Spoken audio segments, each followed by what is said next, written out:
tal? ¿Cómo les va? Nos encontramos con una nueva edición de Salud y Televisión, con Marcela y con todos ustedes que nos acompañan semana a semana con todo lo que hace a prevención y educación de salud. ¿Qué tal? Marcela? Bien, contentos de estar nuevamente, todos contentos también de que hemos vuelto con los temas nuevos. Exacto. Sabía que habíamos estado pasando temas repetidos ya en enero, pero y con muchas sugerencias de temas nuevos, así que bueno, y vamos a empezar. Uno de esos va a ser en este programa, que lo hemos invitado al doctor Fernando Incia, que habla de un tema que se está por venir, que son las alergias respiratorias. Y ustedes saben que a partir del otoño, con la caída de hojas, los vientos y los cambios de temperatura, bueno, estas enfermedades empiezan realmente a reiniciarse, ¿no? Y la gente sufre mucho de los cuadros de alergia cuando los cambios de temporada. Sobre todo en estos climas húmedos como es en nuestras ciudades. Nosotros hicimos, yo hice una nota con una profesora nacional de educación física que se dedica al stretching, Gloria Belaustegui, un tipo de actividad que no está tan reconocida y que nos cuenta bastante a qué nos podemos dedicar cuando hacemos stretching y lo saludable que es. Creo que muchos vamos a empezar a hacer uso del stretching. Para escucharlo.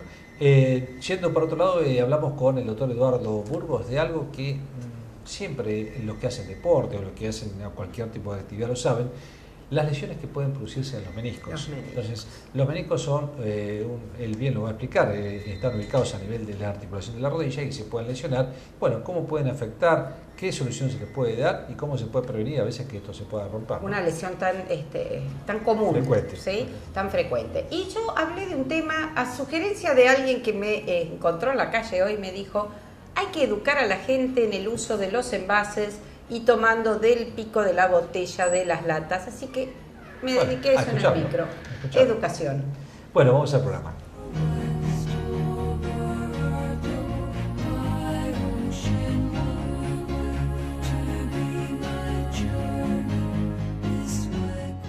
Bueno, estamos, como dijimos al principio del programa, con el doctor Fernando Incia, que es especialista en neumonología, y hay un tema que interesa y que muchas personas a veces lo mencionan y no saben de qué se trata, que son las alergias respiratorias. Y si bien estamos, todavía no ha llegado el otoño, o la primavera más todavía, que son a veces las épocas más pico, digamos, de este tipo de patologías, pero se pueden ver durante todo el año. Fernando, gracias por estar con nosotros. No, al contrario, Gustavo. Nuevamente hoy en Salud 10, y bueno, hoy te vamos a aprovechar que nos expliques un poco de lo que son las alergias respiratorias. Sí. La persona alérgica tiene una connotación genética. Siempre hay que tener una predisposición, lo que marcamos el genotipo, pero también tiene que haber una interrelación con cuestiones del medio ambiente que sensibilizan a alguien que ya viene con una predisposición genética. Y ahí se hace un fenotipo, o sea, la manifestación clínica, funcional o biológica en esa interacción entre lo que uno trae y la exposición a distintas cuestiones del medio ambiente. O sea, no cualquier persona es alérgico, sino hay que venir con una cierta predisposición, como decíamos, más una exposición repetitiva a algo. Ser alérgico significa que la reacción inmunológica o la reacción orgánica a esa inhalación de esos productos o sustancias que sí o sí están en el medio ambiente es una reacción exagerada. O sea, el alérgico es un exagerado en su respuesta inmunológica y en esa exageración fabrica inflamación, una inflamación muy específica que se llama eosinofílica por el tipo de célula que está involucrada. Y esa inflamación, cuando toma la vía aérea superior, los cornetes, la mucosa de vía aérea superior, hace lo que es un término medio extraño, rinitis estornudatoria hidrorreica, quiere decir agüita, estornudo, picazón de ojos, de paladar. Y estornudar cada rato. Y después, cuando esa inflamación afecta la vía aérea más baja, la parte bronquial, es el componente asmático o alérgico. Sí. Muchas veces ya de chiquito tienen algún estigma alérgico como la dermatitis atópica, que es la misma exageración de esa respuesta inmunológica en piel. Pero el mecanismo, digamos, fisiopatológico es siempre el mismo, es la predisposición genética más factores ambientales que tirotean, y ahí se produce la inflamación en distintos órganos de choque Entonces la enfermedad que se manifiesta será diferente de acuerdo al órgano de choque involucrado. Está bien. Yo a veces lo veo acá en nuestro medio, y ha ocurrido por ahí más en primavera, el tema de los tilos, ¿no? Que se ve, bueno, es un factor bastante predisponente. Digamos, la polinación de plantas provoca alergia estacional en cierta época del año. Ahí podemos dividir los que son los árboles, las gramíneas y las malezas, son los tres grandes grupos. Los árboles generalmente afectan sobre todo a partir de septiembre, octubre, entrado noviembre. Sí. Los principales árboles alergénicos son el plátano, el fresno y el acer. Por ejemplo, acá en el parque está lleno de plátanos, en la avenida Uruguay. La principal. Sí. Después de noviembre, diciembre, enero, ya viene el tema de las gramíneas. Y ahí dentro de las gramíneas están los tilos, pero también están el bromus y el lolium, que son como unos yuyitos que están en los baldíos, que no dan flor, son bastante aburridos, pero sin embargo tienen un poder alergénico, pero sobre todo el lolium, muy muy importante, y a veces coincide con la floración del tilo. Entonces muchas veces uno le echa la culpa al tilo y a veces tiene que ver el lolium.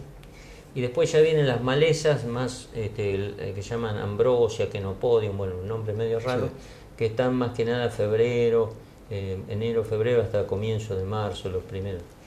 La macana con la polinación de plantas, que no se puede tomar muchas medidas preventivas, porque los pólenes se elevan a 2000 metros de altura y se diseminan con los vientos. Entonces uno en una época los alergistas le hacían sacar a los pacientes unos tilos hermosos que tenían en la puerta de la casa, y el paciente anda igual o peor, lo mismo, porque claro, se diseminan. Se puede tomar algunas medidas preventivas, pero mínimo. En cambio, después a partir de marzo empieza a tallar mucho. Lo más común de ser alérgico son los ácaros, que los ácaros está dentro del polvillo del microclima del hogar. El polvillo no es el polvillo de una calle de tierra, una cancha de fútbol, sino el polvillo de alfombras, revistas, peluches, cortinados grandes, sillones, almohada de lana, colchón de lana, sillones de pluma. Y porque los ácaros, que no se ven, es un microscópico, pero está metido en ese polvillo, y sobre todo la habitación, el lugar clave a controlar en la habitación cuando uno es alérgico al ácaro, porque el ácaro come de la epidermis que descamamos nosotros. Nosotros descamamos más o menos 6 gramos por semana de piel, de epidermis, y come de eso. Entonces el lugar clave a controlar es más que nada la habitación. Ahora, Fernando, nos hiciste un detalle perfecto de cómo nos podemos llegar a tener una mayor reacción a todas estas personas, a estas cosas, digo, ácaros, poluciones, etcétera. Pero ahora, a ver, ¿cómo nos podemos prevenir esto? Tengo una capacidad de ser más alérgico que vos, por ejemplo. Ahora, ¿cómo me prevengo de todo este tipo de enfermedades? Y bueno, la prevención en realidad empieza desde la infancia, porque las primeras exposiciones, por ejemplo, hay un estudio interesante en las dos, se llama Estudio de las dos Alemanias. Antes de la caída del muro de Berlín, toman hogares de Leipzig y lo comparan con hogares de Múnich, entonces el mundo oriental y el mundo occidental. Y se empezaron a ver como conclusión del trabajo que en los hogares del mundo más desarrollado había más alergias que en los hogares del mundo subdesarrollado o con menos confort, y lo atribuían a los chicos con más confort, más computadoras, más cantidad de horas metidos dentro de los hogares, más contacto con ácaros, más contacto con fumadores, menos ventilación. Es decir, que cuando un chico viene con una carga genética, por ejemplo, si un padre es alérgico, el chico tiene una posibilidad de ser alérgico de un 25%. Si más de aquel que no lo tuvo. Sí, porque el que no lo tuvo es un 9%. Si los dos padres son alérgicos, se incrementa un 50%. Muy bien, tengo un chico con esa carga genética, pero todavía no desarrolló el fenotipo. Tiene que haber algún disparador, y ese disparador casi siempre en la primera infancia, en los primeros años de vida. Entonces esos primeros años de vida son fundamentales, sobre todo con contaminantes como el tabaco o la exposición exagerada sin ventilación a distintos contaminantes del microclima del hogar, Sí. El control de las infecciones, y si se empiezan a manifestar los primeros síntomas, tratar de ir a buscar con un concepto bloqueador o controlador y no esperar a la gran crisis o que la alergia se siga autoperpetuando. Y se puede llegar a saber controles de todo esto. Se controla. Perfecto. Tampoco hay que... No se van a curar porque ya está el Claro, fenotipo. lo ¿no es genético cierto? uno no, Claro, yo siempre exactamente. le digo a los pacientes, yo soy petizo y voy a seguir siendo Sí, petizo, sí, lo sí. genético no lo puede cambiar, Sí. pero que algo no se cure inmunológica o genéticamente no quiere decir que no se controle. Exactamente. El diabético sabe que no se va a curar, pero se puede pone la controlar. insulina para tener la búsqueda del objetivo, es el Sí, control. sí, Y en eso del control se ha avanzado muchísimo en los últimos años. Yo cuando recién empecé la especialidad era medicación de crisis, de sintomática y nada más. En los últimos años, si hay algo que se ha avanzado en las medidas La de prevención control, de todo sobre todo esto. en el asmático, Sí. que ahora hay deportistas asmáticos, por ejemplo en los Juegos Olímpicos últimos en Río de Janeiro, entre el 12 y 15% ya se estudió que tenían un componente asmático alérgico. Y sin embargo hacen competencia a nivel máxima internacional porque tienen la posibilidad, cumpliendo y siendo disciplinados en el tratamiento, de tener un control de la enfermedad, Claro. que antes, cuando yo recién empecé la especialidad, no existía, y el asmático estaba, digamos, Sí, solamente frente a la condenado crisis. cuídate, no haga esto, no haga Claro. lo otro. Sí, sí.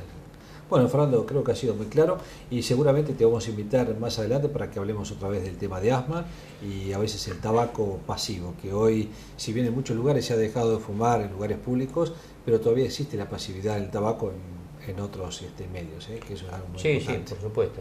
Y ahí lo alérgico, digamos que dijimos sobre ácaros, sobre polinación, sobre distintas sustancias, pero después hay sustancias que potencian Claro. la alergia, que es por otro mecanismo, el tabaco es uno de ellos, los contaminantes incluso externos, Sí. el dióxido de azufre, el dióxido de nitrógeno, el ozono, la combustión de distintas, como los Combustible, motores pinturas. diésel, todo lo que es contaminación Sí, sí. potencia Aún más esto. a un paciente alérgico. Bueno, ustedes escucharon lo que es alergia y la parte respiratoria fundamentalmente por el doctor Fernando Inza, para que tengamos un poco de controles en todo esto y tomar las medidas de prevención que es fundamentales para que el día de mañana tengamos una vida mucho más llevadera y prevenir crisis, que es lo más importante. Muchas gracias. Bien, como anunciamos en el principio del programa, nos acompaña una profesora nacional de Educación Física, Gloria Belaustegui, con un tema muy especial. ¿Por qué? Porque es una actividad que desarrolla como profesora de Educación Física en algo que quizás muchos de ustedes no conozcan y vamos a conocerlo para ponerlo en práctica. Gracias, Gloria, por estar con nosotros. ¿Qué es el stretching? Bueno, el stretching básicamente, como lo dice la palabra, es estiramiento. Yo también lo acompaño con parte de la clase haciendo movilidad articular, como que van un poco de la mano también.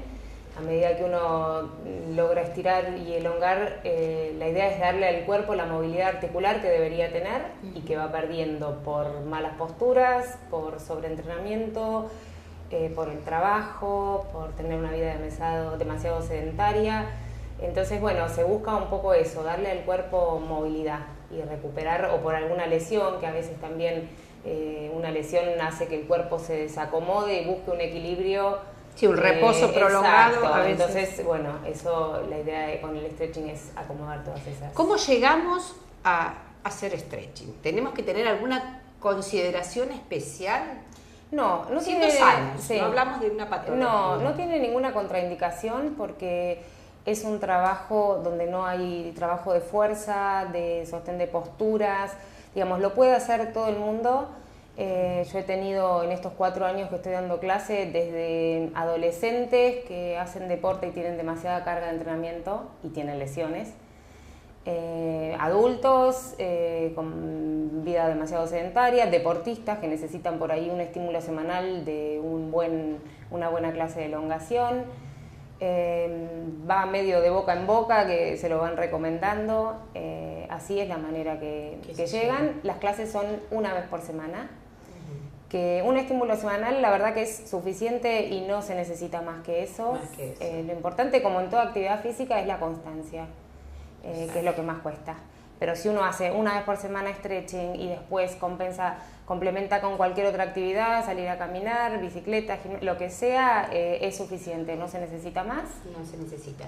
¿Qué pasa si uno tiene posterior a una lesión o alguna situación que quizás el médico traumatólogo o el kinesiólogo recibe la indicación de poder hacerlo como práctica? Exacto, a veces lo que yo digo es que yo trabajo con gente sana, entre comillas, sin ninguna por ahí patología concreta. Todos tenemos dolor cervical, dolor lumbar, la necesidad de estirarnos y nos hace bien. No una patología que debe ser tratada por un profesional como un traumatólogo que es derivado al kinesiólogo. Muchas veces los kinesiólogos mismos, cuando está finalizando las sesiones, el paciente por ahí le recomiendan hacer stretching como una forma de mantenimiento. Entonces ellos se aseguran de que esa persona que ya está recuperada pueda seguir haciendo alguna actividad para compensar. Supongamos que uno tiene esto que vos decías, esta cuestión postural de que hacemos mal uso de toda la tecnología, los celulares, las computadoras, el no apoyar bien los brazos, las sillas. En la vida cotidiana que tenemos estos dolores y cuando uno se va haciendo más grande los dolores cada vez aparecen más y uno empieza a decir me agarró viejazo, me duele la cintura, el cuello, la columna. Esto nos ayuda a poder volver a una mejor postura, no digo correcta, sí, dentro de, digamos, de lo que cabe, la posibilidad de corregirlo, se corrige un montón, porque también hay algún trabajo de fortalecimiento muscular. Se trabaja en grupos reducidos, entonces a mí eso también me permite, si bien es una clase grupal, estar también encima de cada uno en función a la necesidad de cada persona. La gente siente como mucho también alivio al elongar, como se siente liberado. A veces viene y me dice estoy como presa en mi cuerpo. Eso es lo que te produce por ahí el acortamiento muscular, la rigidez o las lesiones mismas que mal recuperadas, mal tratadas. El dolor hace que de pronto uno cada vez vaya... El dolor hace, que te inmovilices y cada vez, y mucho más de lo que en realidad el dolor te genera. Exacto. Te pones más dura. Hay épocas del año también que es peor, por ahí el invierno con el frío, la gente tiende a sentirse como que está más rígida. Entonces, bueno, el stretching ayuda a todo eso. Cuando uno llega a la clase, ¿es una clase activa o es una clase mucho más relajada, más tranquila? Porque por ahí la gente cree que... No, arrancás... No. Hay mucha conexión con el cuerpo. Hay que estar dispuesto a eso también, es un aprendizaje. La primera parte por ahí sí es más dinámica, es de movilidad con música, movilidad articular, parada. Hacemos toda la primera parte, es parado. Van siguiendo más que nada los ejercicios que hago yo. Y la segunda parte ahí ya es como más en el piso, con música, y yo trato también de elongar a partir de la relajación, que cada persona tome conciencia de su cuerpo y que sepa conocer un poco también su cuerpo en diferentes movimientos, qué parte está cortada, relajar el resto del cuerpo cuando estás elongando, no estar todo tenso. La gente está elongando las piernas y está con los hombros todo duro en la cara, entonces bueno, yo busco un poco eso. También está bueno que el día que no haya stretching esa persona haya aprendido algo. Claro, que pueda usarlo. Exacto, hasta conocerse de su propio cuerpo también. Uno ve muchas veces la gente caminando en el parque que va muy rápido, que quizás vuelven, se cambian y siguen con la vida normal y ninguno longó. Nadie longa, yo he hecho deporte toda la vida. Las lesiones en general en el deporte también son por no elongar, no darle importancia. Desde los primeros años que un niño practica deporte hasta un adulto, nadie se toma el tiempo y tampoco lo hacen bien. Hay poca gente que sabe elongar bien y solo. Ahí hay también una problemática con el tema de la elongación, me parece. Por ahí no es necesario tantos minutos, pero sino hacer bien los ejercicios y tener conciencia.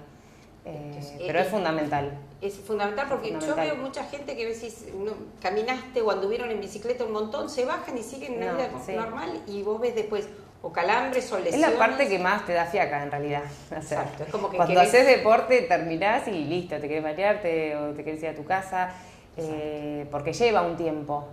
Pero bueno, mucha gente que por ahí sabe que en la casa no lo va a hacer, va a stretching, entonces ahí obligadamente tenés ese estímulo semanal donde te lleva también el ambiente a relajar, te ayuda y haces una buena elongación profunda y una vez por semana. Y se terminó. Después con que uno haga algo mínimo sirve. Y aprender a sentarnos bien y a tener esas Exacto. posturas que hoy están mucho más de moda, y todos los problemas cervicales que vamos a tener Totalmente, que a está todo el futuro, mundo, y sí. los más chicos con muchísimo más incidencia. Sí. Bueno, el tema realmente es apasionante. Te agradecemos mucho, Bueno, Gloria, haber estado con nosotros, y bueno, algo nuevo para hacer, stretching en azul. Gracias. De nada.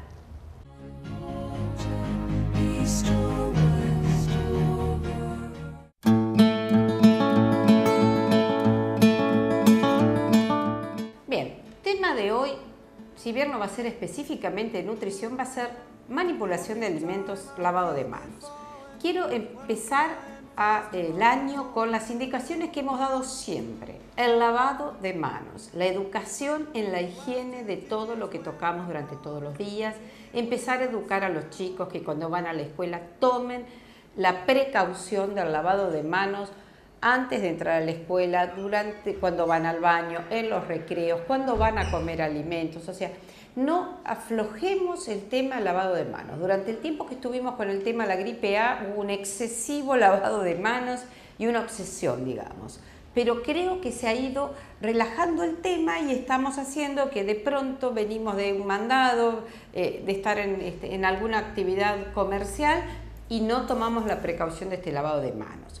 Lavado de manos con agua, jabón, el buen lavado, tratar de sacarse los anillos o pulseras y poder lavar bien hasta las muñecas, el cepillado de uñas en el caso de que la actividad sea mucho más intensiva, porque tengamos en cuenta, y las mujeres que por ahí tenemos las uñas más largas, el lavado de lo que queda bajo las uñas es importante. ¿Por qué? Porque con una mano bien lavado puede utilizar los alimentos y llevarlos a la boca. Si no, estamos comiendo mucho con el fast food, la comida de dedos, y estamos cometiendo el error de llevarnos esta suciedad a la boca. Otro de los factores, entonces, precaución. No puedo lavarme las manos, tener esas toallitas de higiene personal que pueden ser muy útiles. Unas vienen con gel, otras vienen con el lavado de higiene personal, y si no, vienen el alcohol en gel, que si hay un buen lavado y no tiene el alcohol en gel, no hay problema. Si uno sale del baño en estos lugares y puede tener el acceso a el gel, es una buena manera de reforzar este lavado, y de esta manera nos quedamos libres de esta contaminación. Algo importante que lo hemos visto y lo he visto durante el verano, el uso de las latas de gaseosas, de cervezas, o los envases de Tetra Brick de jugos o de vino, los picos de las botellas de las gaseosas, del agua mineral. Tengamos en cuenta que los distribuidores de estos elementos, de todas estas botellas, latas y Tetra Brick, no provocan la higiene, no van a limpiar, sino que lo descargan de los camiones al piso, del piso, van cambiando constantemente de lugares sucios. Llegan a los kioscos, a los supermercados, a las despensas, y nadie los va a lavar, obviamente. ¿Por qué? Porque se puede aflojar, pierde presentación, se afloja la etiqueta, o la gente por ahí no lo va a comprar si está húmedo. Pero tengamos la precaución de la higiene de la botella, ya del hecho del contacto de tomarla. El destapar la tapa, cuando la estamos destapando, si tengo las manos sucias, si el envase está sucio, vamos a contaminarlo también. Podríamos solucionarlo con el uso de los sorbetes de las pajitas, pero si no lo vamos a usar y vamos a usar el pico, tener la precaución de la higiene. Las latas, tengamos en cuenta, durante mucho tiempo, cuando estábamos con el tema del hantavirus, esto se reforzó mucho porque en los depósitos de botellas y de latas, y llegar a ver ratas o lauchas, pasan por encima de estas latas, y si uno no tiene la precaución de la higiene, puede haber hecho pis la laucha, y podemos llegar a tener la contaminación y tener un problema mucho más serio. Entonces, precaución, manos, y precaución de todos los envases que voy a llevar a la boca, previo lavado, aunque sea con estas toallitas de higiene que uno puede llegar a lavarlas, y si no, bajo el grifo con el agua, con un agua potable. Pero educar a los chicos que no destapen ni pongan en la boca, sea juguitos o a veces de los mismos envases de Bagio o de leches chocolatadas, que no se toman la precaución de limpiarlas. Y si no, educar a los chicos para que lleven el sorbete, la pajita, y tener la seguridad que con esta bombillita estamos alejados de la contaminación del envase. a tener en cuenta, hagamos prevención. Seguimos en Salud 10.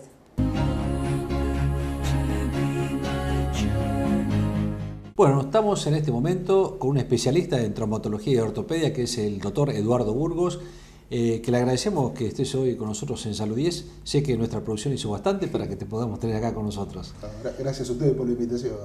Bueno, Eduardo, vos sos específicamente dentro de la traumatología y la ortopedia, el tema de rodillas es tu subespecialidad, digamos. Y hay un tema que muchísima gente le preocupa y que a veces quiere saber de qué se trata cuando lo puede llegar a padecer, que puede tener ese problema o puede tener otro, que son la patología de rodilla, específicamente los meniscos. Sí, señor. Explícanos un poco primero qué son los meniscos, ¿verdad? Los meniscos son unos fibrocartílagos que están entre el hueso de la tibia, que es el hueso de abajo, y el fémur, que es el hueso de arriba.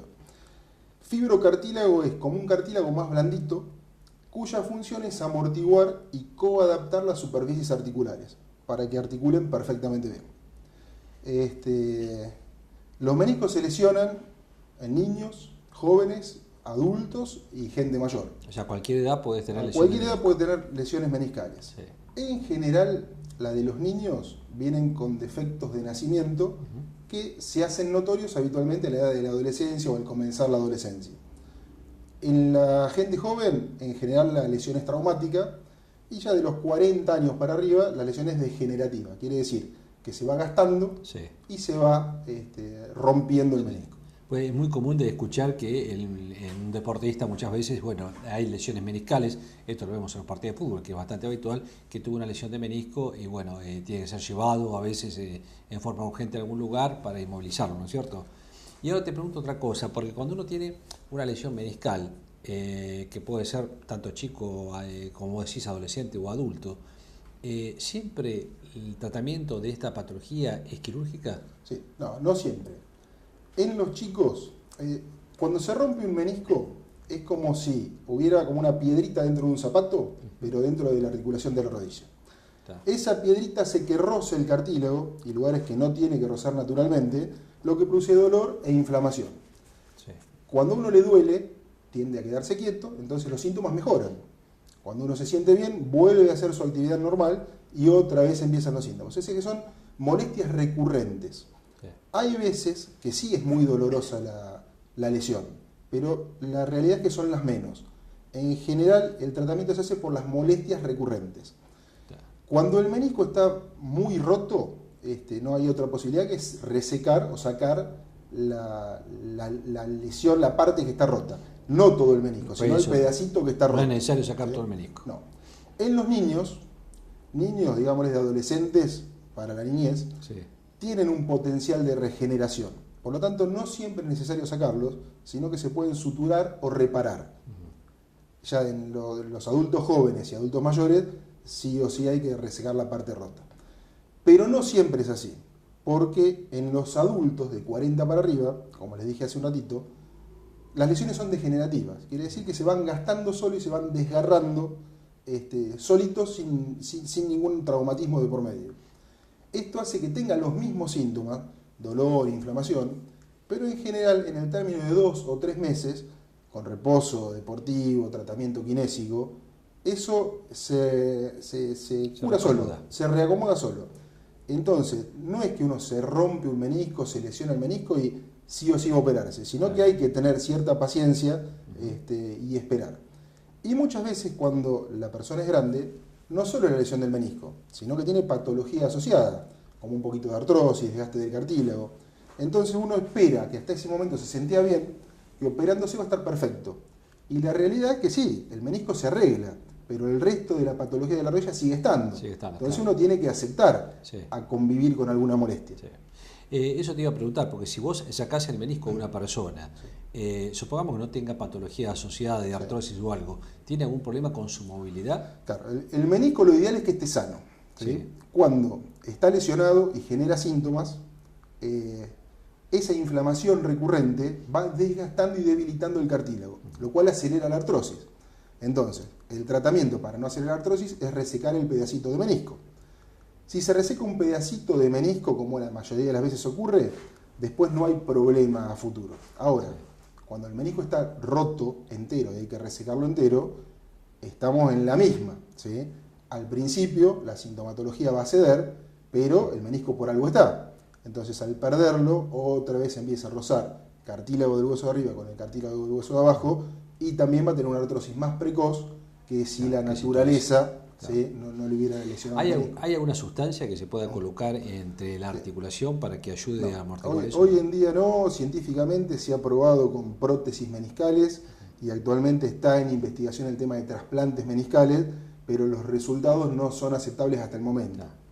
Te hago otra pregunta porque muchas veces la gente confunde lo que es una prótesis de rodilla con una lesión meniscal, nada que ver. Sí, no, nada que ver.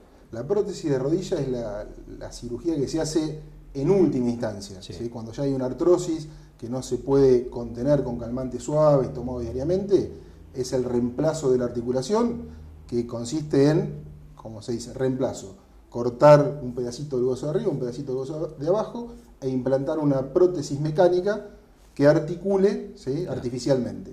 Sí, sí, sí. La cirugía de los meniscos se hace por artroscopía, que es una cirugía mínimamente invasiva. La gente le dice láser, ¿sí? Sí. Me operé con láser, pero no es láser, es una microcirugía que se llama artroscopía. Y lo que permite, mediante 2 incisiones muy pequeñitas, resecar el pedacito de menisco que está molestando. Se entra la articulación y a través de un monitor vas viendo la cirugía como la vas haciendo. Sí, señor. Está bien. Esto es un programa fundamentalmente preventivo, entonces te tengo que preguntar si existe algún medio de prevención para evitar las lesiones meniscales. Sí. Cuando el paciente es joven, el traumatismo es imprevisible.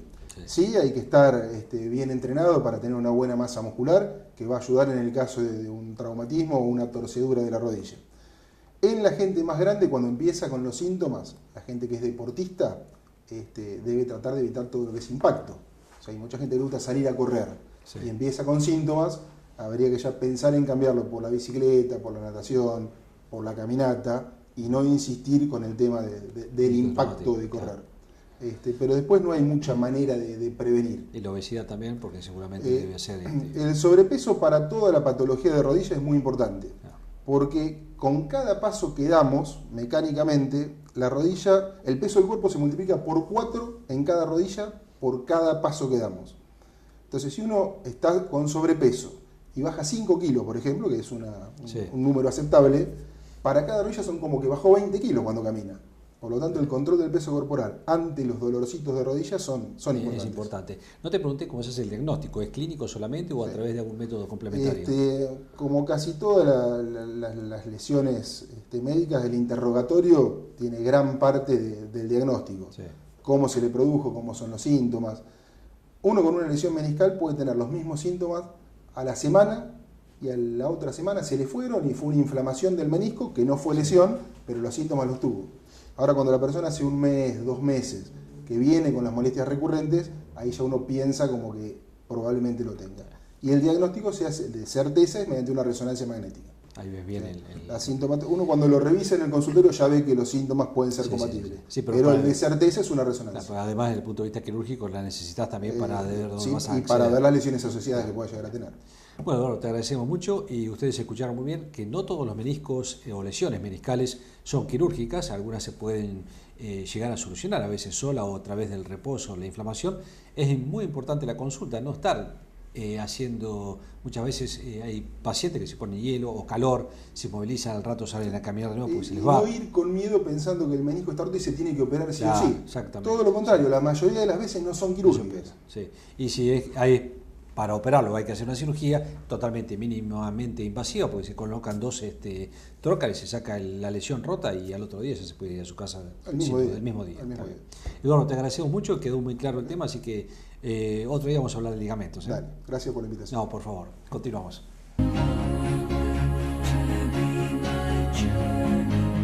Bueno, llegamos al final de Salud 10 Televisión. Espero que les haya sido de muchísima utilidad todos los temas que hemos tratado. Hablamos de patología meniscal con el doctor Eduardo Burgos, una patología que es muy frecuente en las personas que hacen deporte y también aquellos que están excedidos de peso, que se pueden lesionar. Y que se arriesgan a hacer una actividad física deportiva, o así sea para jugar un rato un partido de fútbol y las lesiones terminan siendo... Y además que él mismo dijo que todo el mundo piensa que el menisco hay que operarlo siempre. Bueno, no siempre es una patología quirúrgica, es más, son más los pacientes que no se operan que los que se operan. Bien.